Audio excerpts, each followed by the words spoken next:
Halo, halo, apa kabar? Assalamualaikum warahmatullahi wabarakatuh. Ini nggak kerasa sudah sampai hari Jumat lagi ya. Hari cepat berlalu dan saya kira ini bagi mereka-mereka yang ingin nyapres juga makin deg-degan, tapi bagi yang ingin mencegah capres untuk salah satu capres untuk bersaing juga makin makin kencang untuk melakukan ya, penjagalannya ya dalam hal ini terhadap Anies Baswedan.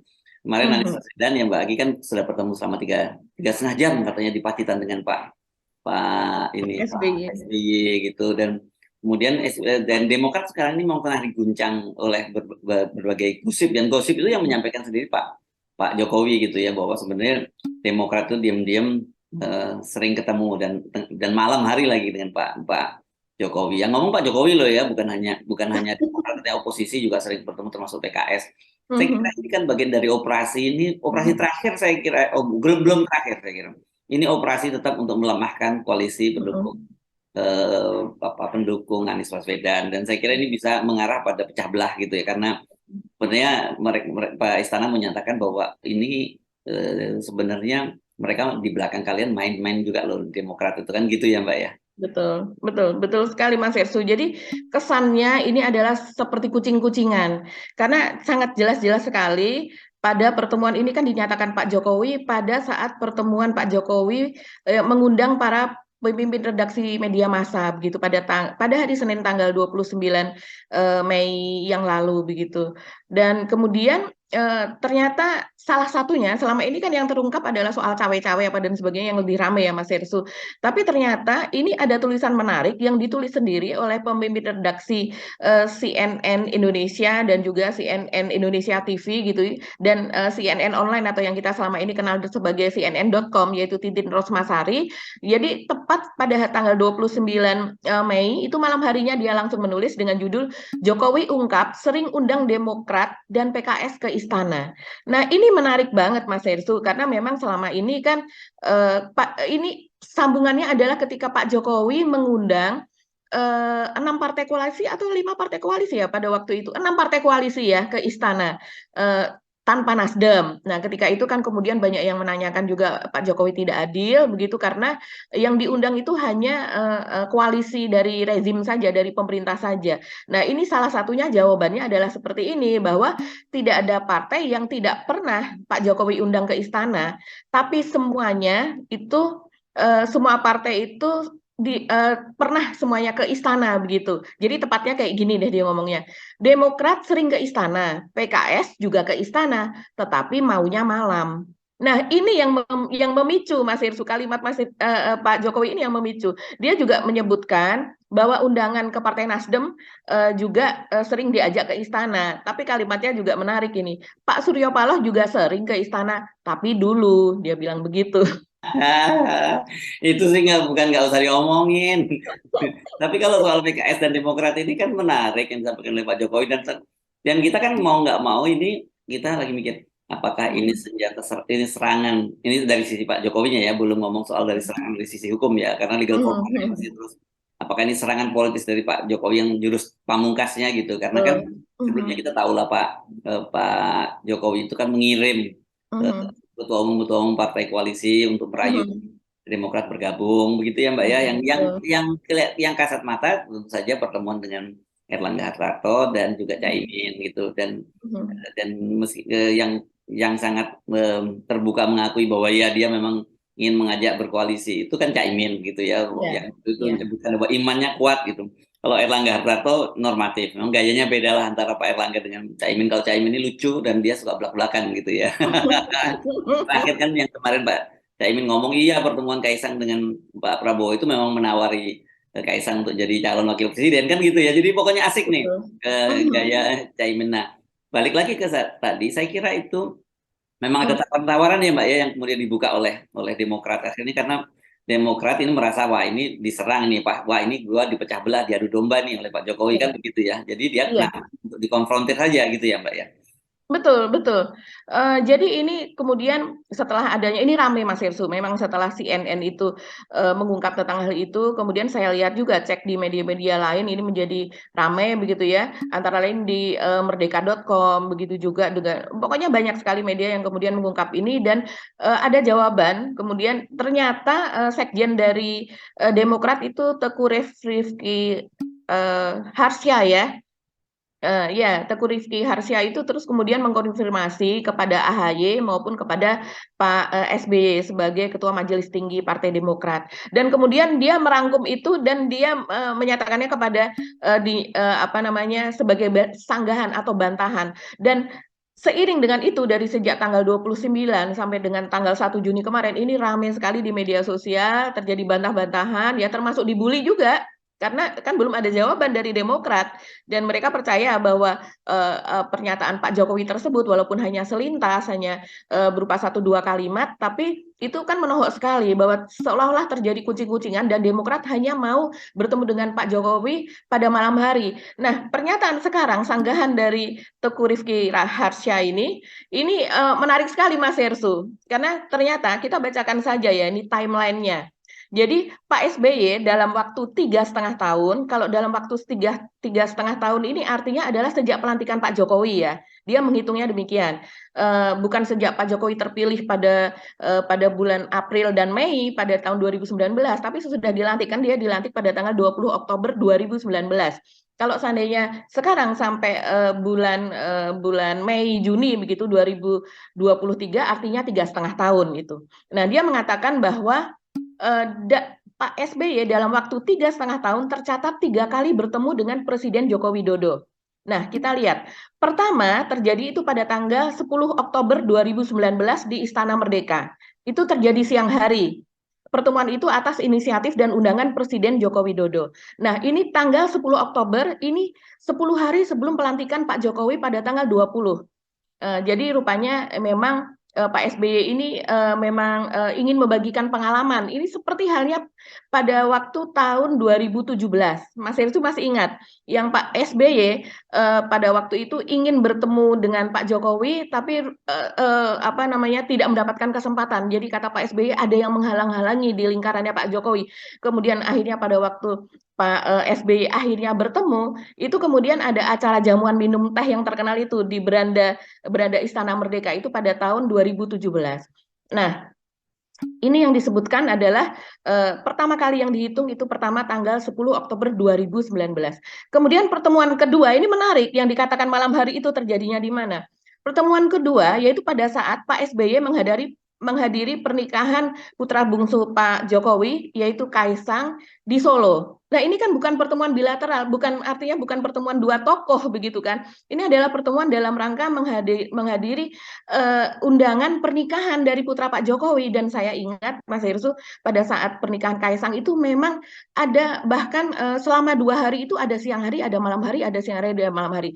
Memang para tokoh nasional, terus kemudian apa namanya yang masih menjabat maupun ini itu dilakukannya malam hari, jadi khusus jamuan untuk mereka begitu. Sementara para artis, apa teman-teman Kaisang dan sebagainya itu dilakukan pada siang hari begitu. Jadi itu pertemuan kedua yang dicatat oleh Pak SBY dan pertemuan ketiga yaitu ketika Pak SBY bertemu Pak Jokowi itu di kawasan Garuda Wisnu Kencana atau GBK di Bali yaitu pada tanggal 15 November 2022.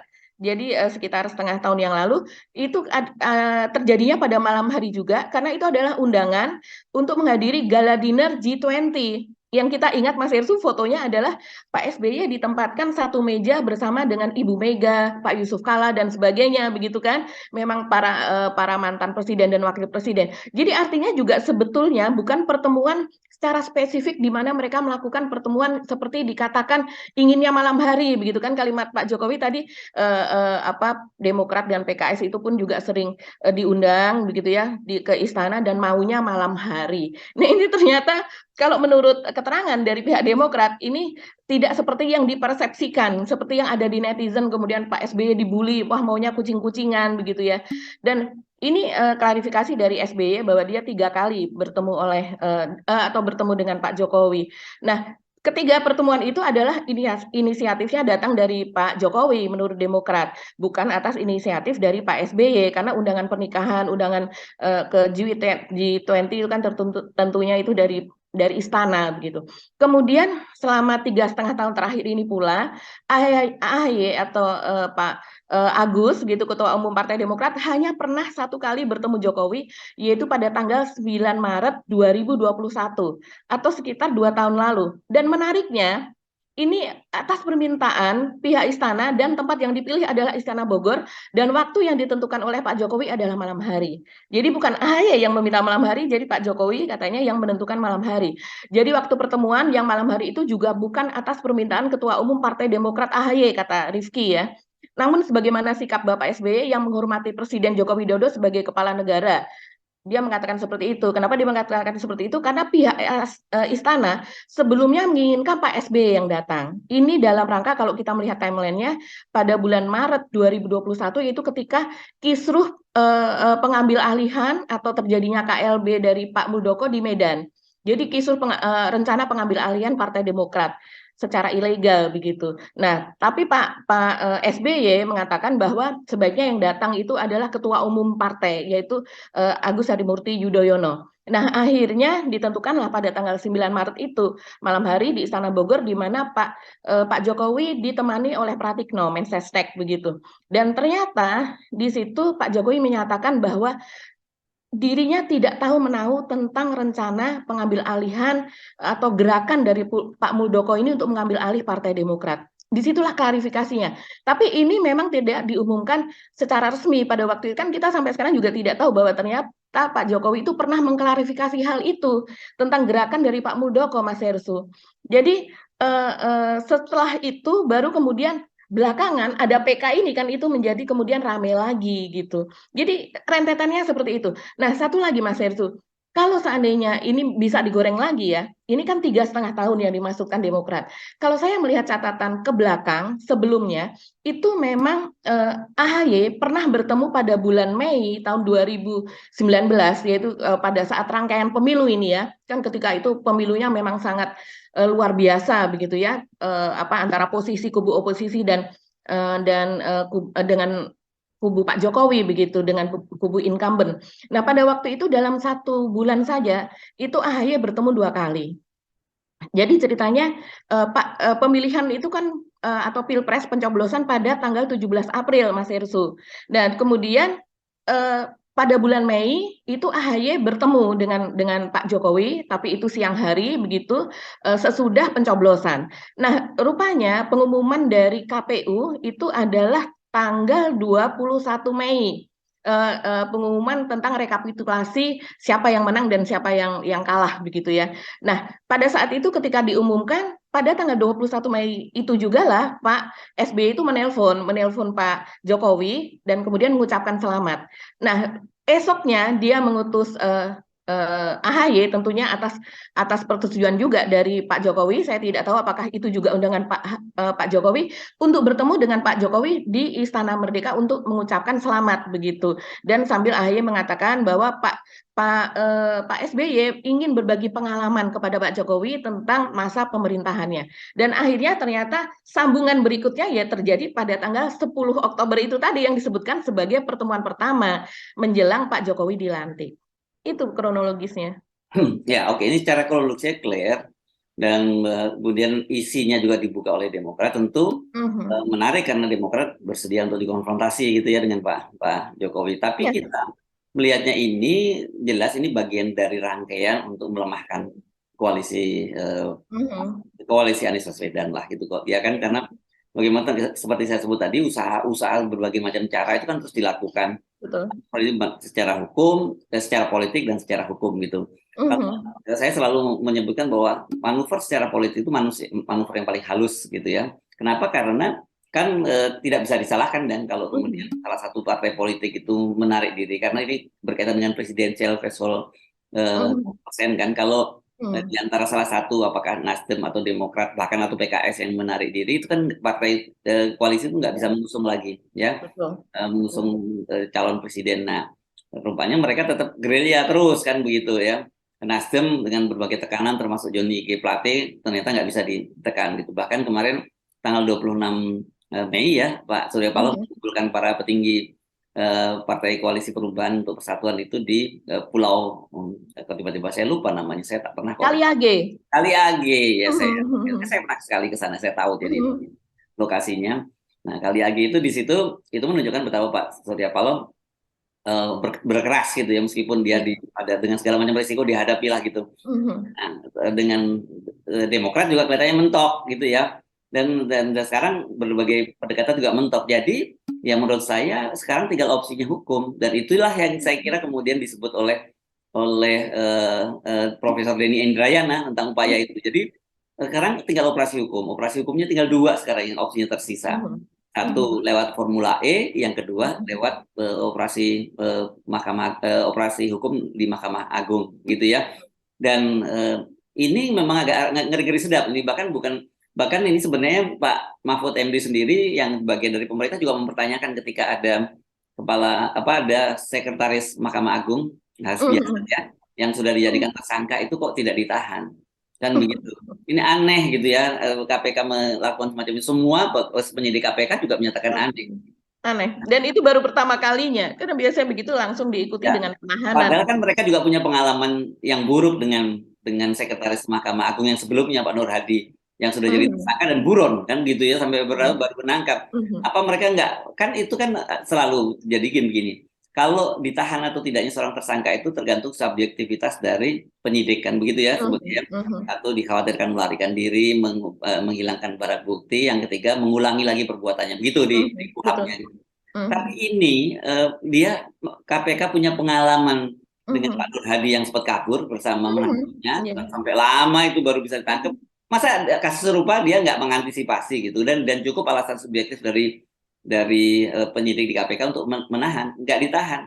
Pak Mahfud MD juga mempertanyakan soal itu. Nah, ini kan kemudian yang dikhawatirkan Denny Indrayana semakin nyata bahwa memang ada barter kasus di sana di mana di Mahkamah Agung, dan ini kemudian kita kaitkan lagi dengan Mahkamah Konstitusi yang memperpanjang masa jabatannya dari 4 tahun menjadi 5 tahun. Artinya pas selesai pemilu dan pilpres itu baru masa jabatan berakhir. Jadi orang nggak salah kalau kemudian menyimpulkan bahwa ya memang pimpinan KPK yang ada sekarang diminta untuk menjaga dua hal. Satu, melanjutkan kasusnya Anies Baswedan.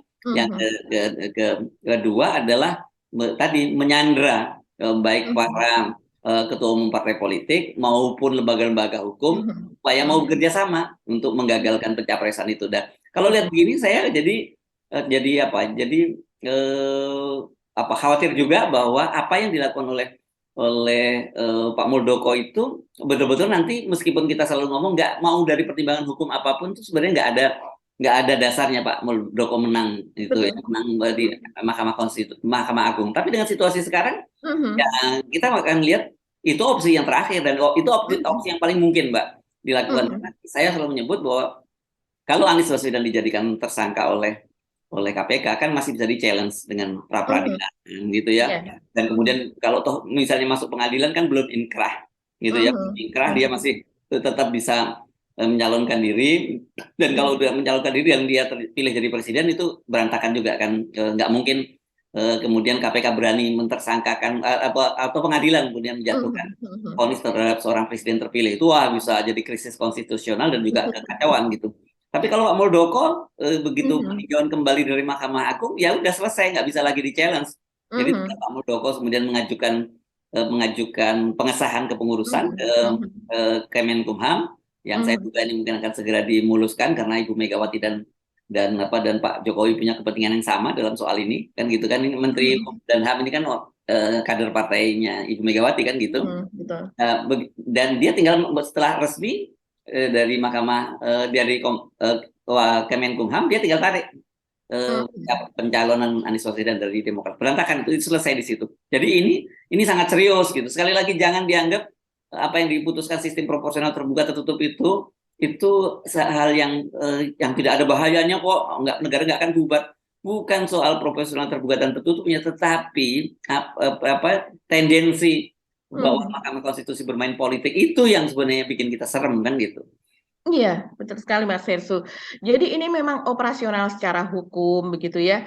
Eh, eh, Operasi, bukan operasional, Mbak. Iya, ya operasi secara hukum di mana sesuatu yang sebetulnya itu haram atau kalau kita melihat ya tidak legal ya secara peraturan begitu. Tapi ini Ya dibuat nggak menjadi ada lah, legal Pak kan. Muldoko mau, kalau orang Jawa Betul. untuk pirang perkoro gitu dia bisa jadi Mhm. Iya, Demokrat. bahkan kalau seandainya di semua organisasi, apalagi partai besar begitu kan pasti ada peraturannya. Soal anggota saja, kartu anggota itu kan dulu pernah menjadi lelucon gitu. Orang mempertanyakan siapa yang menandatangani kartu anggotanya Muldoko begitu kan? Nah, karena kalau untuk menjadi dia running untuk ketua umum itu kan dia harus punya kartu anggota dan ada persyaratan sudah menjadi anggota Partai Demokrat misalnya selama sekian lama, pernah menduduki jabatan strategis sekian lama. Terus kemudian dijawab itu adalah kartu anggota luar biasa.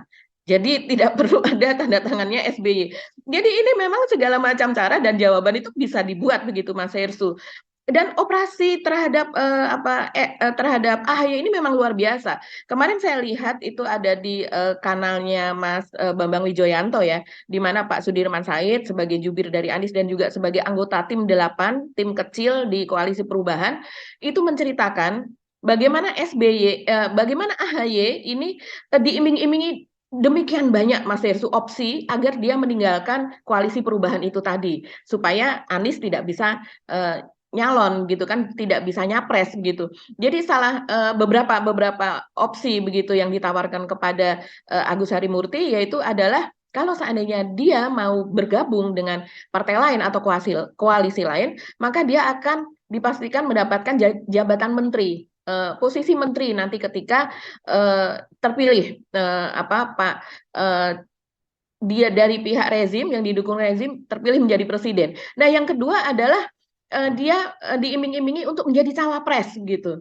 Nah, yang pertama tadi kan ditolak, menjadi menteri ditolak. Kemudian ada opsi kedua, partai yang datang dia mengatakan bahwa dia akan diusung oleh koalisi tersebut, salah satu koalisi untuk menjadi cawapres. Rupanya ditolak juga oleh AHY. Dan kemudian ada lagi yang datang ke AHY dan mengatakan tidak cawapres, bahkan akan menjadi capresnya dari koalisi tersebut dan itu tetap ditolak oleh AHY. Makanya kata Pak Sudirman Said ini dia sangat-sangat mengapresiasi yang dilakukan oleh Demokrat dan kemudian yang terutama dilakukan oleh AHY bagaimana dia bertubi-tubi mendapatkan iming-iming seperti itu tapi dia tetap bertahan di koalisi perubahan. Dan kemudian yang terakhir ini yang sedang kita bicarakan ini kan jelas sekali ini mendowngrade posisi dari Demokrat yang teguh itu tadi Mas Hersu yang tidak mau bergabung dengan koalisi lawan begitu ya. Makanya seperti kata Mas Hersu ini jelas-jelas loh. Ini penting sekali. Menurut saya bacakan ya ini apa yang dikatakan oleh Teguh Rifki Harsya yaitu bahwa dengan penjelasan yang sudah dia berikan itu diharapkan media dan masyarakat mengerti duduk persoalan yang sesungguhnya dan tidak memiliki praduga yang tidak baik kepada Partai Demokrat seolah-olah Partai Demokrat juga ikut mencari jalan untuk bertemu Presiden Joko Widodo dan meminta waktunya malam hari. Kalau tidak kami klarifikasi bisa saja Partai Demokrat dituduh kucing-kucingan yang semua itu tidak pernah kami lakukan. Dan dia juga bilang jika ada perbedaan pendapat dengan pihak istana, Partai Demokrat termasuk SBY dan AHY siap untuk dikonfrontir baik dengan Pak Jokowi Seru. maupun pembantu-pembantunya di istana. Ini Oke, seru. seru, seru. Oke. Saya kira clear ya sampai di sini, Mbak ya. Penduduk persoalannya ya. Sementara sambil kita menunggu jawaban.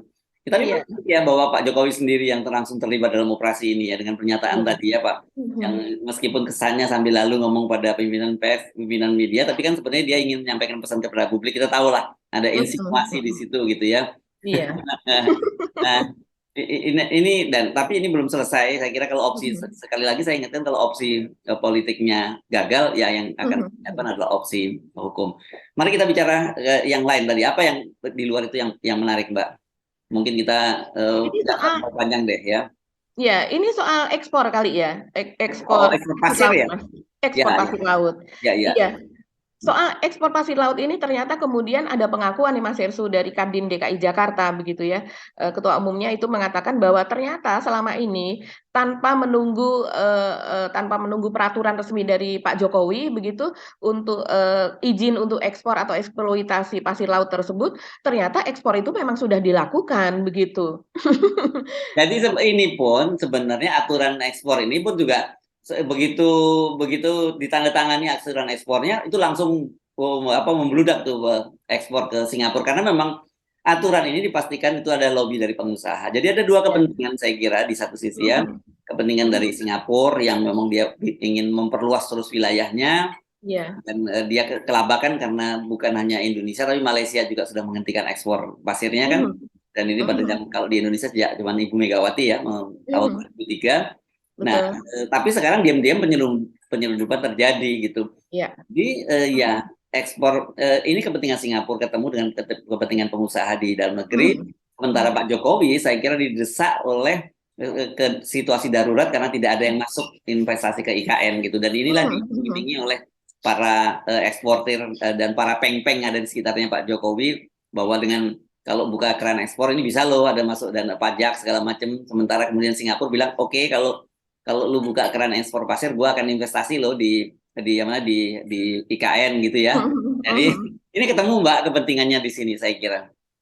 Iya, betul sekali Mas Heris. Jadi kalau menurut pihak Kadin sendiri ini kan mewakili suara pengusaha ya. Kenapa itu dilakukan? Ya karena memang cuannya gede gitu. Dia terus terang mengatakan ini memang cuan untuk Nah, pasir. jujur ini ya, gampang banget pekerjaan kayak gini. Ini kan sama dengan kayak batu bara segala macam, tinggal keruk jual. Ini kan begitu juga kan.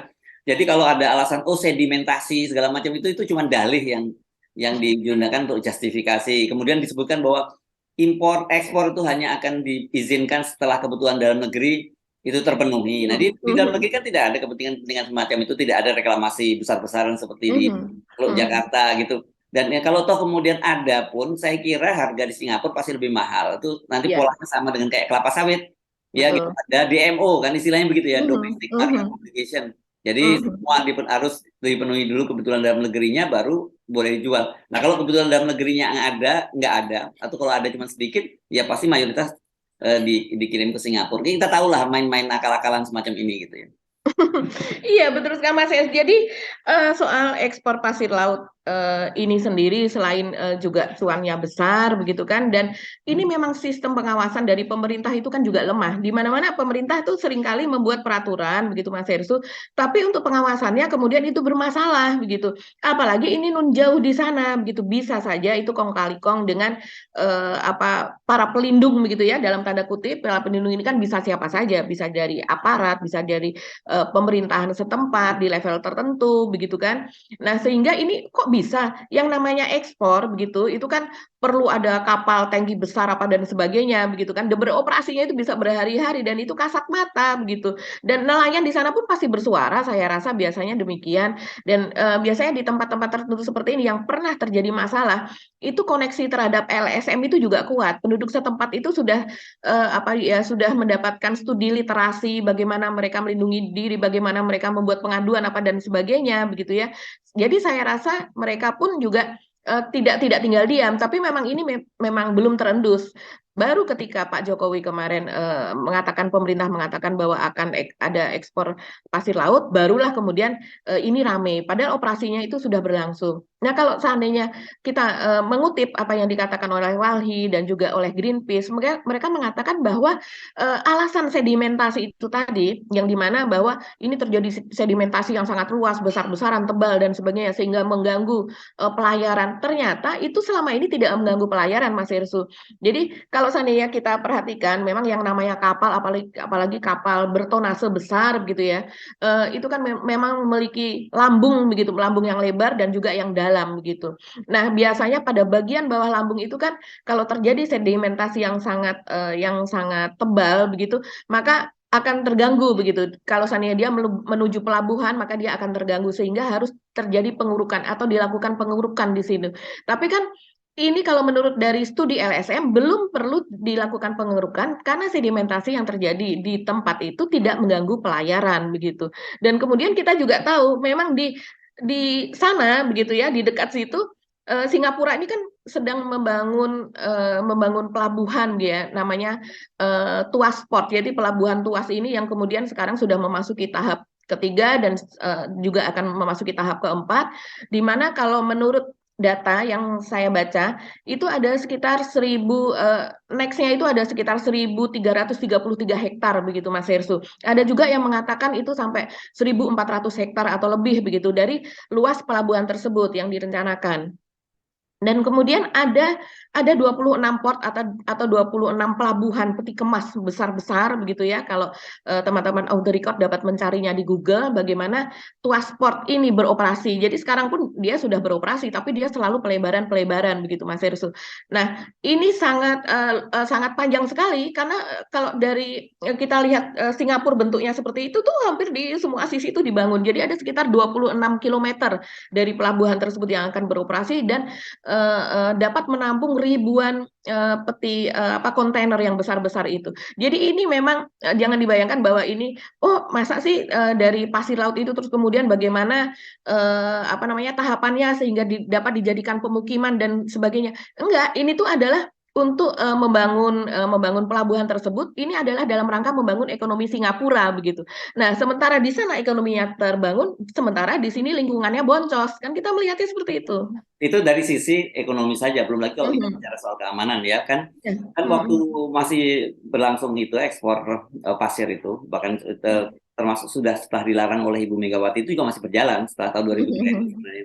Bahkan ada dua pulau yang terancam hilang, itu Pulau Nipah dan Pulau Sebatik. Nipah itu persis Betul. di depan Singapura. Saya pernah ke sana, saya pernah dan itu dijaga oleh marinir-marinir kita itu Mhm. bagian wilayahnya tenggelam itu Mhm. Pulau Nipah itu. Saya tidak tahu seperti apa kondisinya, tapi ketika saya ke sana pada waktu itu sudah nyaris tenggelam Pulau Nipah itu. Dan kalau hilang itu kan berarti batas wilayah Indonesia juga lama hilang. Nah, itu yang saya kira. Dan Mhm. Singapura tentu saja dengan luas wilayahnya daratan yang bertambah, sekarang ini bertambah 144 kilometer ya wilayah daratan Mhm. Singapura itu bertambah. Mhm. Jadi Mhm. bayangkan itu, kalau saya pernah pergi ke Singapura dan kemudian dipameri oleh sopir taksi gitu, kebetulan Mhm. orang India sopir taksinya gitu, dan dia memamerkan itu ada Marina Bay.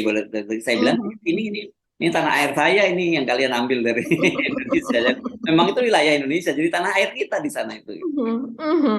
Iya, jelas kalau seandainya ini saya tidak tahu hukum internasionalnya seperti apa ya, tapi kalau ini kemudian masuk ke dalam zona garis pantai begitu, apalagi kalau kita mengambil zona ekonomi eksklusif itu kan lebih lebih ini jauh lagi. Tapi kalau perbatasan antara dua pulau biasanya itu kan diambil garis tengahnya seperti itu.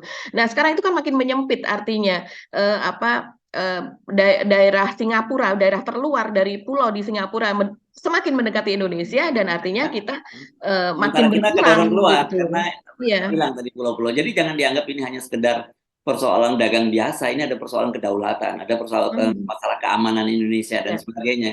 Nanti Mhm. beberapa tahun yang akan datang kita muncul dispute itu antara Singapura dengan Indonesia berkaitan dengan tadi itu ya, batas wilayah tadi antara Singapura dan Mhm. Indonesia. Jangan lupa Singapura ini meskipun negara kecil tapi ini negara proksinya Amerika kan gitu ya. Mhm. Mhm. Meskipun ikan Israel. dan Israel. Karena kalau Israel ini menarik, karena Mhm. sebenarnya posisi Singapura dan Israel itu sama ya. Karena kalau Mhm. Israel itu Yahudi di tengah Mhm. komunitas Yahudi, di tengah komunitas Arab, sementara Singapura ini komunitas Cina di tengah komunitas Melayu, kan gitu ya. Betul. Negara kecil Mhm. Cina di tengah komunitas Melayu. Jadi persis sama. Mhm. Makanya, dan kemudian kita tidak kaget kalau memang Mossad segala macam itu punya pangkalan di Singapura, duta besar Israel itu juga ada di Singapura kan gitu. Dan sebenarnya kepentingan Israel di Indonesia itu ya diwakili oleh Singapura di sini gitu.